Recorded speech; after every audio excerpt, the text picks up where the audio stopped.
Well, greetings and subscribe to our YouTube channel to check out past episodes of Lightbulb Moments. This is also a podcast now. So many of you are dialing in live, but many of you are listening to the recording of this or viewing on YouTube. Regardless of how you're coming to us, thanks for being part of this session today. I'm Tom Qnity. I'm host and curator of Lightbulb Moments. So what is a lightbulb moment? Well, it's a moment of sudden realization, enlightenment, and inspiration. And Mike, I just remembered what your light bulb moment was. We'll get to Mike later. Complete aside there. Remember, you can't start a fire without a spark. So hopefully these light bulb moment sessions spark you into doing something meaningful in your life. And at Qnity, we're here to go from what's confusing, overwhelming, and complicated to a clearer path towards prosperity. And to prosper, remember to manage your ATM, the three currencies we have in life: attention, time, and money. And thanks for spending your precious time with us today. We love hearing from you. So if you have an idea of a guest, if you have a light bulb moment of your own, or just want to chat, use the chat. We love having a very active chat. And then also, if you listen to YouTube, put some comments, please. I don't know why I put this slide up here, but yes, Lightbulb Moments was nominated for one of the industry podcasts of the year, and we're honored to be nominated. And it is because we have great guests that happens. Our guest today, we have two guests today, and we're going to get to them just in a little bit here. We have Sam Brocato, who is a regular, very regular guest, a go-to, I would even say. And then we have a new guest who is Mike Legatt, and Mike is from ResilientGrid. He's the CEO and founder, and oh my goodness, what an interesting man this is, and the work he does is incredible. So can't wait to bring both of them to the screen. And the Mike, speaking of Mike, there's his headshot, and speaking of Sam, there's Sam's headshot. By the way, I did a post, an Instagram profiling Sam, because he was one of the people that were profiling that sat for some of these iconic David Ricculio photos last year. So check out that portrait of Sam. That was a true pleasure to write because he's a great friend and a great collaborator. Check out past episodes. We have last week, we have Gary Spellman, really interesting, unique guy. You should definitely check this episode out. And this is, I think, the only episode where Gracie, my dog, was brought to the camera. I think we'll have to bring Gracie to the camera more often in the future. We also recently had Chris Barron, a global artistic director, Tamara Fields from Accenture, the Austin office. She is like Mike. She is going to be instrumental to the Phil this year as a speaker. We also had Jen Lyles as a recent guest, Cash Lawless, Shane Price, and then Liz and Jess Arundel of Luscious & Co. So we've had some great episodes. Check them out, whether it's on the podcast or the YouTube. Certainly want to see them. Remember to submit a light bulb moment of your own. I also do want to mention we have some sponsors, Lightheart Sanders, CPA firm. They've been great sponsors and supporters of light bulb moments for a very, very long time, as well as Green Circle Salons and Forest, who also helps bring these sessions possible. Upcoming dates, we have the Phil coming up May 19th through 21st. I cannot tell you how excited I am about the Phil this year. It is a very, very unique format, and you're going to get to meet one of our presenters in a few minutes here because Mike is going to be part of that event. This is May 19th through 21st in Austin, Texas. You probably have heard me talking about this every week because we work on it every week all year long. The theme is leap, and this year we'll be taking a leap between the world of business and the world of academics and how they work together back and forth. And then also it's really a leap to fill the gaps in your business. So that's our theme this year.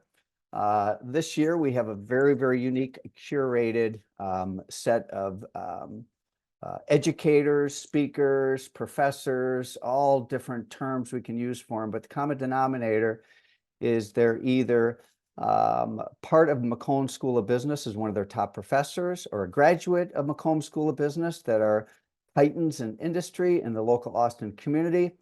But we also have guests coming from HDO, Human Dimensions Organization, also within the university, and that's where Mike comes in, because Mike has been teaching a course there on resiliency for 10 years, and an extremely unique approach. Also coming up as part of Lightbulb Moments is the fill is a celebration of Lightbulb Moments the night before, which is May 19th. Also, be sure to check out Erin's podcast episodes. She interviews some really great people, and so we'll keep that on your radar.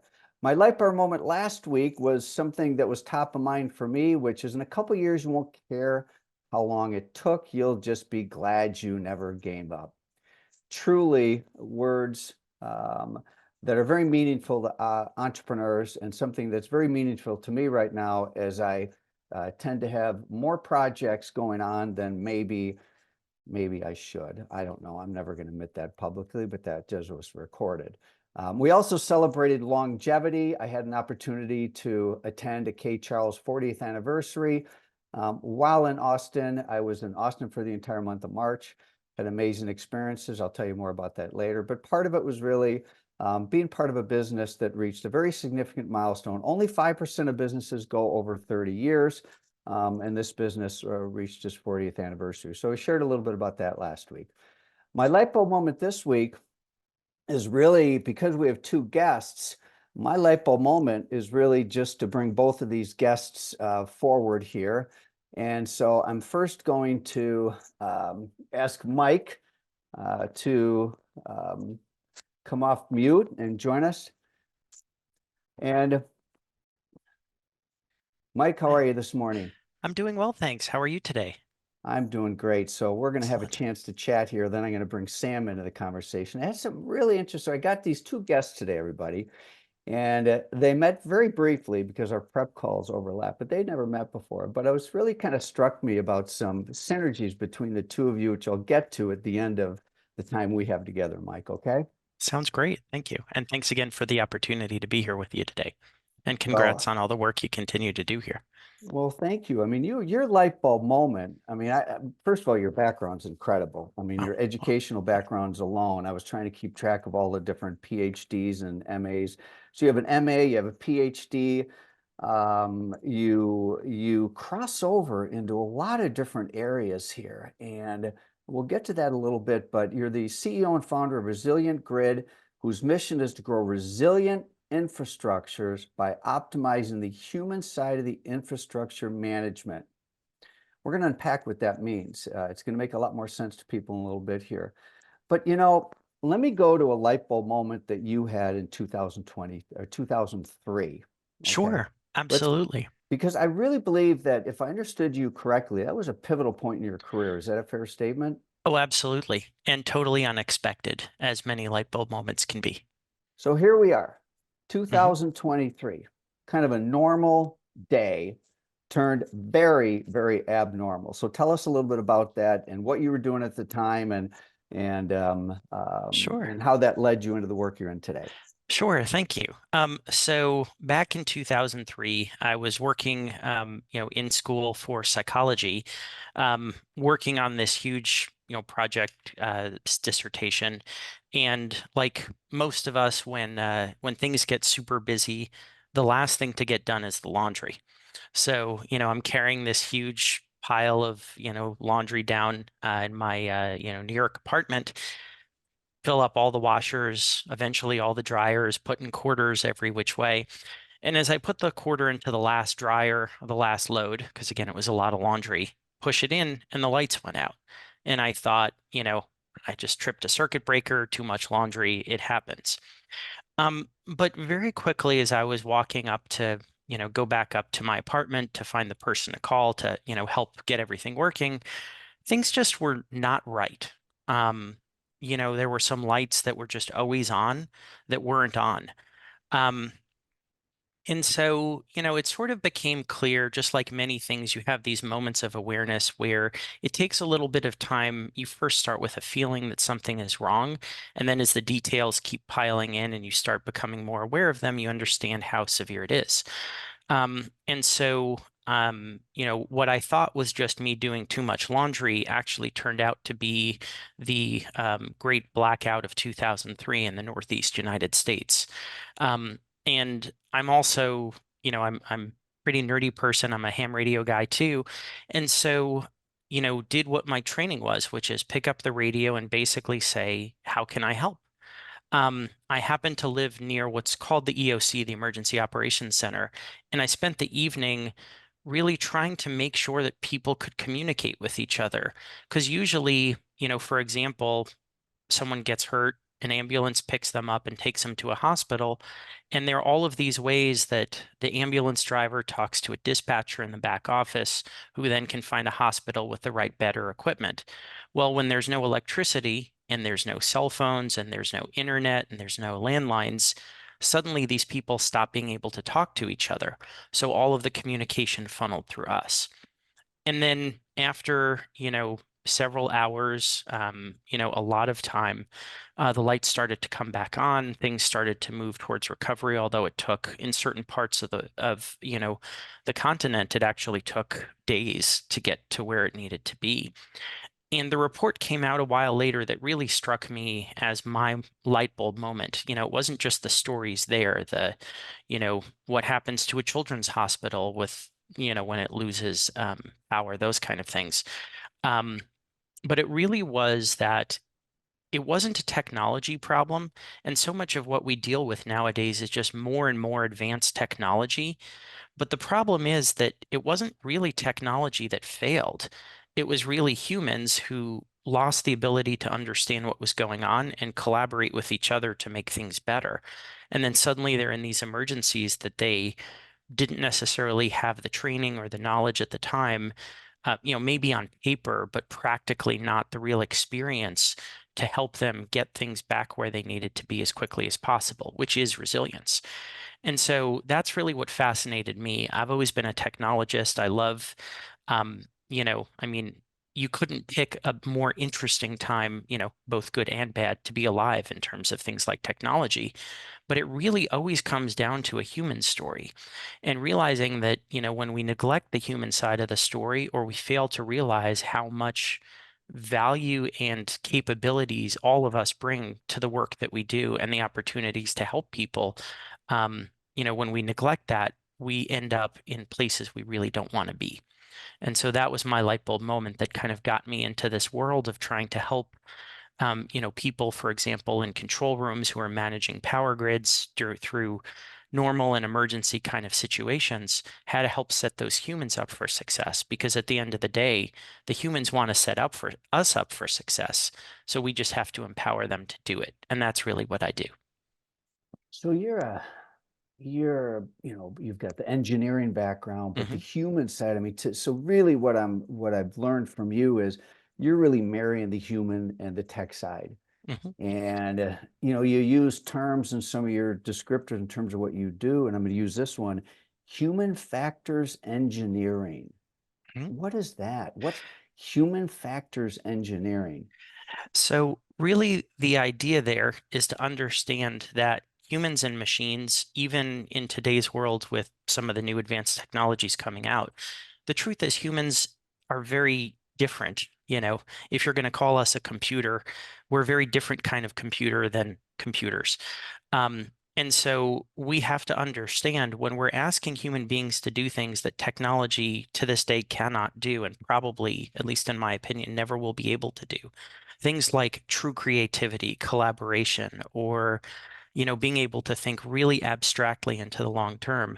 Those kind of things you need human beings for. So we have to understand when you show a human being something, how does their eye pick it up? How does the brain process it? If we're asking someone to make a decision at 2 in the morning when they're exhausted, and suddenly they become incredibly stressed out because they know how bad the situation they're in is, what's happening inside their bodies and their minds, and how can we help them bring the best parts of themselves? The first part is by understanding that they're human beings and human beings work in a certain way. We can't punish them or call them lazy or complacent or any of those kind of things. We recognize that we just have to set those human beings up for success in the way humans get set up for success. You know, your work has been done with major organizations, and people put a lot of trust in you, and you do all these things with major power grids. we're in the world of small business over here, Hmm.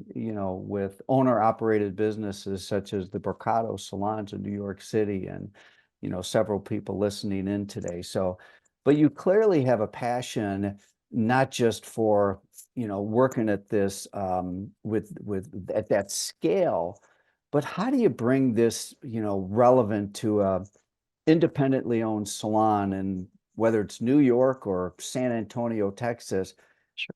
and you've been doing this for 10 years. I mean, teaching people all of this. So what are some nuggets? And this will be also a little bit of a tease for some people because you're going to be at the Phil, and I can't wait to go to your workshop there. So Well, tell thank us a you. little more. Sure. I mean, the truth is there really isn't that much of a difference. And here's what it really comes down to. We're all human beings, so we all have human brains, and human brains operate in certain ways. So, for example, it's very easy for us to think about, you know, the fear of losing our lives if we're being chased by a bear. That's pretty obvious. No one really should be, perfectly relaxed about it. But our brains are actually wired in a way that when we're afraid of losing a dollar, losing reputation, maybe hurting another person, um, our brains respond to all of those things in the same kinds of ways. And so we tend to do the same kinds of things in response to those same situations. So if you're sitting in a control room in a big power grid, or you're sitting in a salon trying to manage an incredibly complex appointment schedule that maybe there's some challenges with, or, what happens when maybe someone got, miscommunicated with, or they're angry. Unfortunately or fortunately, it's all the same kind of things all of these humans are experiencing.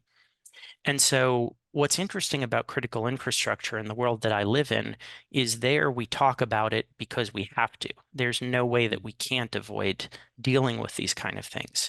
But it turns out that a lot of what we've learned from being able to talk about it applies pretty much everywhere to helping people be even more successful and able to do the kind of things they want to do. Hmm. Resiliency is important enough that it's in the name of your company, Mhm. And so let's dive a little bit deeper in terms of resiliency in a small business, and some other critical factors or kind of lessons that you pull out of it for all of us. Sure, absolutely. So I think that the first important thing is to distinguish there really are two things we're looking for. One is resilience, which is really getting from a bad situation to a good or right again situation. And there's robustness, which is essentially how sturdy something is so it doesn't fail in the first place. So, Mm, for example, if you're running a small business and your bank account is really full, and then suddenly there's a water leak and you have to pay out of pocket before insurance comes in, you are effectively able to recover, which is the resilience side.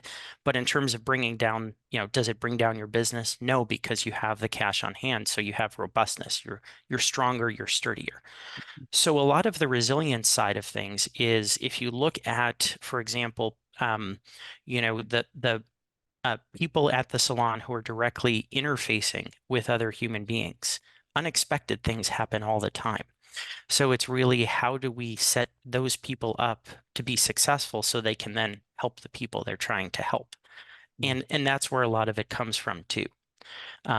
Just humans deal with unexpected things, and in high touch industries where you're really connecting with people, you also really have the opportunity to make tremendous differences in their lives. And so, all of those things come down to resilience to help those people. You also address human errors Mhm. and the impact of human errors, how to prevent them. That's a big part of your work. So, sort of the things that really jumped out at me when we were chatting with you about what we're going to do together, Phil, was human errors, resilience, the marriage of technology and humans. Talk a little bit about human errors and how that fits into your work too. Sure. So, one of the biggest challenges that we have as human beings is that we make mistakes every hour that we're awake. It's not intentional, it's not mean, it's not cruel, it's not lazy. It's just part of what human beings do. And part of the reason that that happens is because our brains are so good at what they do. Like, for example, we automate behaviors. When you drive a car, you don't have to think about how much pressure to put on your foot onto the pedal. It just happens. Mhm. But then you're driving and you get distracted and you end up driving somewhere else that you didn't mean to be. That's an example of the kinds of human errors that we deal with.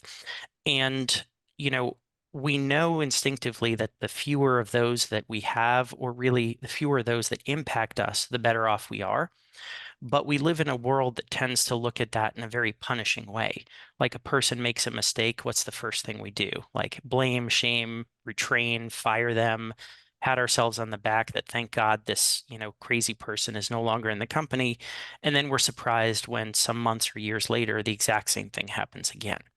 So it's really about sort of a different attitude and treating everything that is a human error as an opportunity to learn something and to improve the organization, the culture, the system, so that not only is that error not happening again, but you're just continuing to do what you do better and better and better. So it's all the same mindset together. You have a passion for those that are on the front line. You have a passion for those that are underappreciated. You have a passion for the people that are just doing the work. And, some of that reminds me of the industry, the professional beauty industry. In many cases, it is underappreciated, taken advantage, Absolutely. or taken for granted, and on the front line to a great degree. So, um, where did this passion come for you? Because, half the conversation with you is about, I just want to help people. Mhm. So you bridge psychology and engineering, you bridge business and academics, you bridge big business to small business. And at the end of the day, it seems like what makes you tick, if I'm kind of reading into you here, is that you really have an appreciation for those in the front line that really are Mhm. doing the everyday work and under very difficult conditions at times. So, is that a fair statement, Mike, as I get to know Absolutely. you a little bit here? Yeah, thank you. That's a really good way of describing me. Yeah. Yeah. And as far as where it came from, I don't know. I mean, if I had to guess, so my parents are doctors, and I grew up watching them as medical doctors, spending their lives trying to help people, fighting bureaucracy, all of those different things. And in our world, doctors to many people sounds like a, prestigious job. It's got titles, lots of school, all of this other stuff, but I found that, when I would take my car, to my friend Cal, who worked, as a mechanic down the street, everything that he did and the way he thought and the way he diagnosed problems was exactly the way that I've seen my parents work, Mm, and it's sort of just that realization that we have this tendency to look at things as sort of in this hierarchy as something better or worse. But the truth is, they're experts all around. And it's really those experts are the people that you have to depend on. When that car was going to be, the car that I drove my kid home from the hospital in, that person, had a major impact on my life, in very much the same way that if, unfortunately, I had a medical issue, the doctor would do the same thing for me. To me, that's just the value of experts. And so I've learned to, I've been fortunate enough to know a lot of different kinds of experts who really are doing the same kind of things. So, mm. Now, before I bring Sam into the conversation, which I'll do in a minute here, is tell us about this course that you've been teaching for 10 years, because you're doing a miniature version of that at the Phil. mhm. Yeah. And this is also, really something that I've been trying to work on throughout my career, which is this idea of how do we just set humans up to be successful? So the easy way that we can think about that are things like how do we reduce human error? But to me, that's really only a part of it. It's really focusing on, how human beings work, a little bit on how the brain works to explain why some of the things that we recommend are so important. So, like as an example, if you have a person who makes particular kinds of mistakes, like, for example, a human error, which has no bad intentions, it just happens, making sure that we're consistently responding to that. Understanding there are two different people in the world, unfortunately, who both drove a car drunk. One of them crashed the car, one of them didn't crash the car. Right now, one of those people is in jail and the other one isn't, even though they both made exactly the same bad decision. So it's really about sort of reshaping the way that we look at that. And I found that this kind of approach has been, really helpful in shaping, cultural change, in helping people feel more appreciated and empowered in their work. And ultimately, once you have that, then the resilience part just comes along naturally because those people have more to give to the things they're passionate about. This is really, really good stuff, Mike. I'm fascinated by the subject, and it's the best thing about hosting something like this is I get to meet people like you, which is awesome. Don't go anywhere, okay? I'll And be then here. I'm also I need to do a little acknowledgement for you in a minute. So this is I'm not done with you quite yet. But let's have Sam come into the conversation here a little bit. So we're gonna do a little trio here for a moment. So Sam, good morning. How are you? Great. I'm even better now after listening to Michael. Wow. I took some great notes really quickly, but I'm wonderful, Tom. How are you? I'm doing great. Now, Sam, you Can you have, hear me clearly? oh yeah, I can hear you loud and clear. Yeah, Yeah. yeah. So, Sam, you have masters and PhDs in entrepreneurship and business management and, street and the thing about both you guys is you're both very passionate learners. I mean, Sam, that's one of the reasons I always have you as a guest because how curious you are and all the study, things that you study. So anyway, so Sam, welcome being a guest again here. And Of Mike's, course. so Of course. Sam is like a repeat guest. I mean, we can't get tired of Sam. Not that we'd get tired of you or any other guest, but anyway.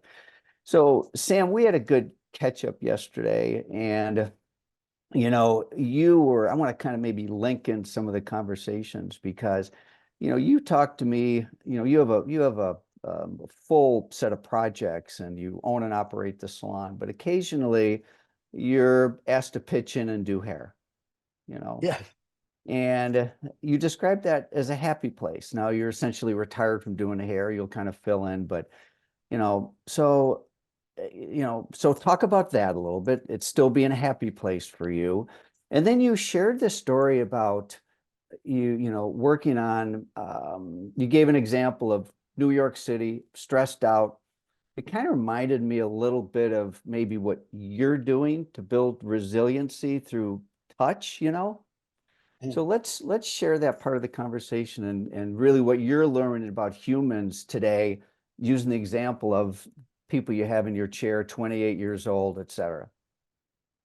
Okay. Yeah. Great. So I typically I'm at the salon 5, even 6 days a week because I have a little lab and an office in the back. So I'm either cooking up medicine for the hair and scalp, or I'm actually doing someone's hair, or I'm doing some other management related stuff. Not too much. I try not to do too much. Um, my goal is to never do more than 1 to 1.5% of the business in the salon because I feel if I'm doing more than that amount of the service business, then I'm not really being a leader I can be, that I can optimize as a person that's not always in the hair. But I will tell you, yesterday when I met Samantha, my customer, who I just saw one person yesterday. She and I had the most amazing hour and 15 minutes. And Samantha is probably 26.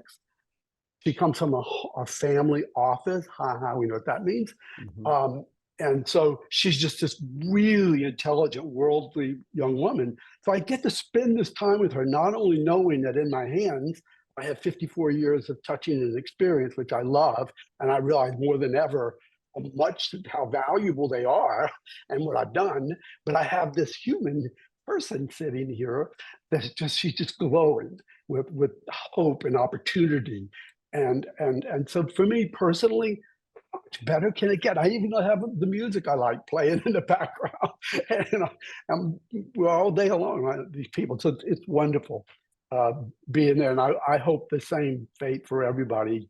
I would like to be able. I intend to do hair for quite a long time still. I'm certainly not going to try to support myself doing it, but I'm going to keep doing it. Mm. Um, so, do you want to make a comment on the resilient? Yeah, please.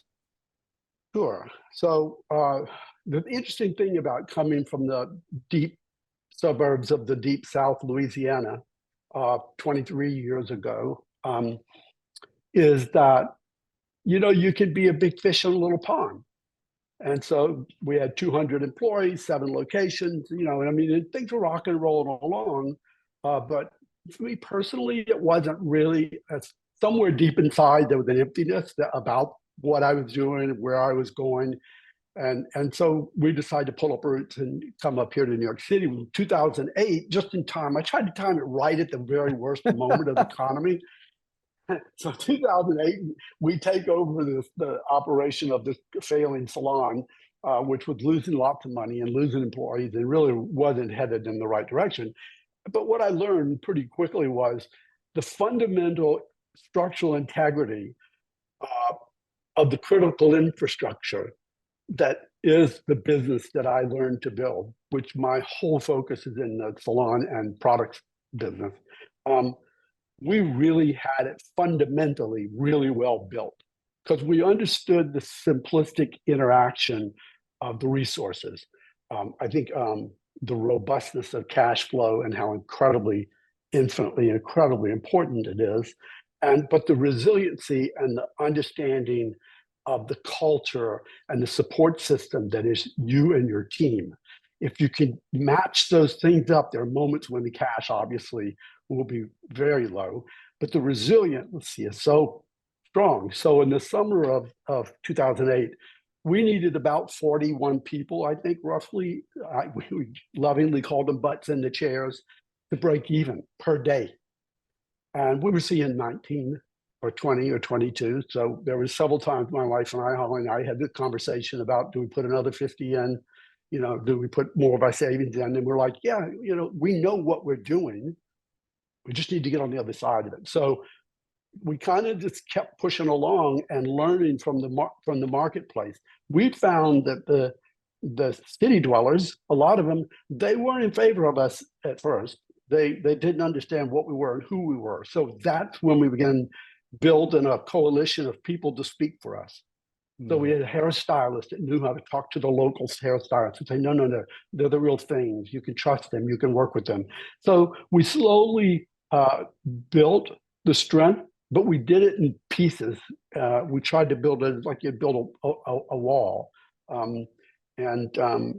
That's really been a key to our sustainability here, is that we're ready for most anything, and getting through COVID really earned us some major points with the locals here that we are able to stay in business.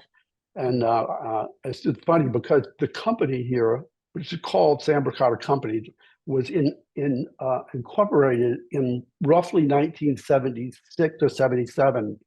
And it's still the same corporation that people are paying right now to have their hair done 50 years later. So I made it past the 30 years, 5%. It looks like I just moved it from one part of the world to another and paused for a minute. So, yeah.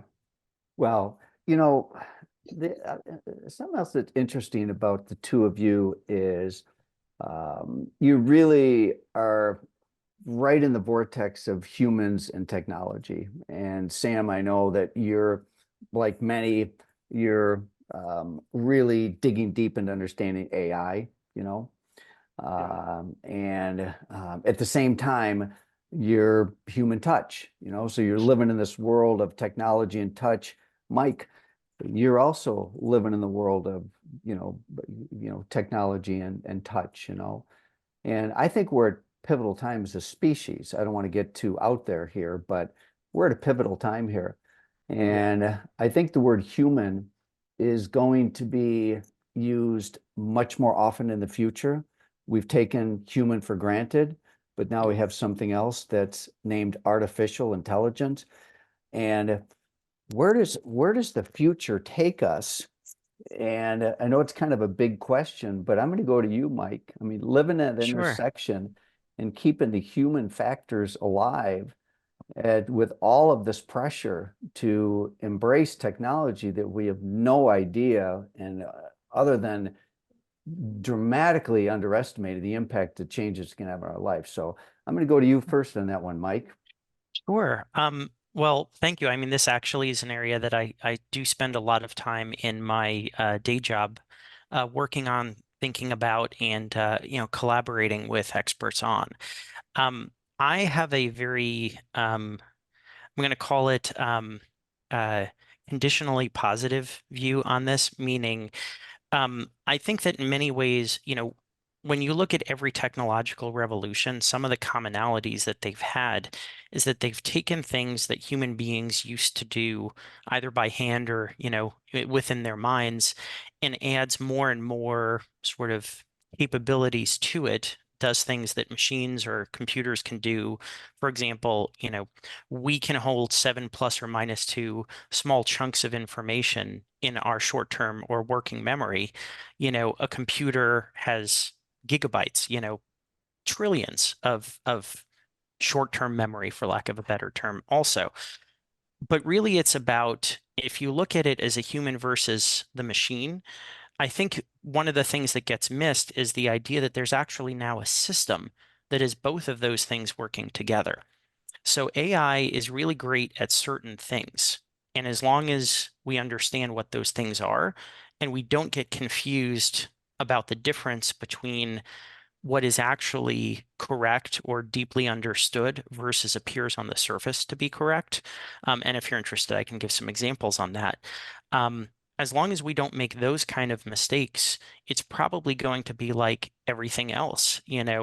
If you had to go out and build a car by hand, it would take you forever. It wouldn't be as great a car as one that comes off an assembly line that has robots helping it. So we're able to do more better. And I think it's the same if we do it right. As one example, if you look at other technologies that have come into the world, if you look at airlines, plane crashes, the number continues to go down, or the chances that the plane you're on will go down. It's always been lower than an automobile, but just driving down the street, you're at more risk. But if you look at the risk over time, it's gone down, except for one little blip in like the late 80s, early 90s when we added in the autopilot. The autopilot is a great technology. We use it today. It wasn't the technology was bad, it's that the interface between the humans and the technology wasn't thought through well enough. And so the example the pilots would joke about is when the light on the autopilot would go off back in those, early days, you either had 10 seconds or the rest of your life to figure out why the autopilot shut off and solve it, if you're lucky enough, which is not what we want for any technology. So again, this is a well-worn path in our society as we've grown. We just have to be honest about where we are and what this is. The potential is huge, but if we ask it to do something that it really can't, then the risk is also huge. And it's really up to us how we proceed. Sam, do you want to piggyback on this? Yeah, I thought that was a really great explanation. I think the idea of where we are with the neural network and the ability to call upon large language models to be hyper specific with a task is really important to any business person's life workflow. I was mentioning the agents. The idea, I've made 4 or 5 or 6 or 7 GPTs myself. I made one, for my making hair products. I made them for several different things. So I think the more that we're able to embrace the what's coming our way, and is really already here and been here, I think it will leverage us in many, many ways. I personally can't speak for academia, certainly can't speak for that, but I mean, I do read a lot, but I will say that I think that this hair salon, which is where I go for almost most of my deep thinking, I go and I linger. I'll sit at a big table we have. I'll sit at the front. I'll sit in my chair every now and then, which I don't usually like to do, but I'll sit there and I'll take in the environment. But at the same time, I'm processing, how does AI, how does automation, how do those things affect who we are, what we're doing, and what we will do over the next 3, 5, 7, or 10 years. And I do think that there's going to be a lot more automation. And for those people listening, I do think their moat around the salon business is quite wide. And I do think that there is a shift in work, and that work is certainly, there's work that's work is going to always be here. It's going to be who does the work. And I don't mean that like, is it a robot or AI? I mean, do you want to work? Because if you want to work, there's a human that wants you to work on it. I'm speaking predominantly for our industry. So I'm super optimistic. I'm not a doomer about AI, and I do watch it incredibly close. I just want to say, Mike, when you made a comment early on, and I immediately wrote down Future Shock, which was an old book from a very long time ago, and it was all about high touch and high tech, which I think you also said that. So I would say that there's so much information that's 30 and 40 years old that were the first inklings of light bulbs going off in the minds of brilliant thinkers that were writing these things down. If you go back and review them, write them, or even better, just go to chat and ask it to summarize Future Shock, the book, and give me the 20 top points of that book. You'll be surprised at how much is not only applicable to our business and the salon and school business and the spas and all that, but it really is globally applicable. It's because a tutor like Mike, like you, I know I'm speaking to you as a mentor, tutor person with another human or group of humans.